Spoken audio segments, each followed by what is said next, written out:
This legend comes from the 16th century.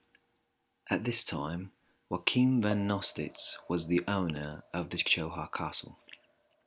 He had a very beautiful wife named Ulrika. Ulrika had beautiful, long, curly blonde hair and beautiful, piercing blue eyes.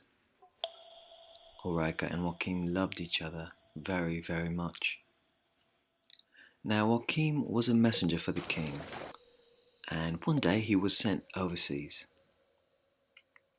After 2 years, when Joachim returned home and was welcomed by the servants on the bridge, they unfortunately had bad news.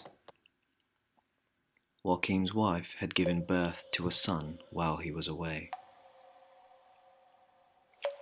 Joachim went down to the marble chamber, where at the fireplace he reflected upon what to do. During this time period, the appropriate punishment for an unfaithful wife was death. He knew the custom. However, he still loved his wife and was not willing to put her to death. In the morning, however, he had come to make a decision.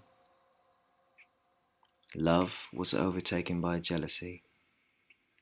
Troubled with his wife's unfaithfulness, he ordered her to be put to death, according to the family tradition, which is to be thrown into the well.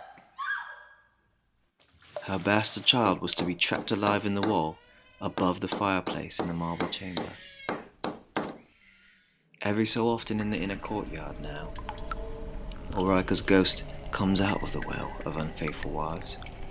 She hurries to the marble chamber to find and appease her baby.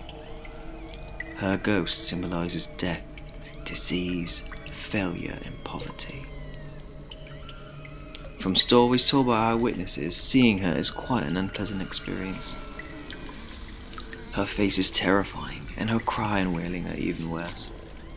Legend has it that she is the figure of a long blonde-haired woman, with a face that is cut and deathly, wearing dirty and torn clothes.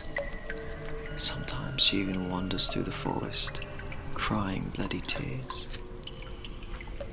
Now, ladies and gentlemen, if you happen to meet her, you may be cursed with suffering throughout the rest of your life.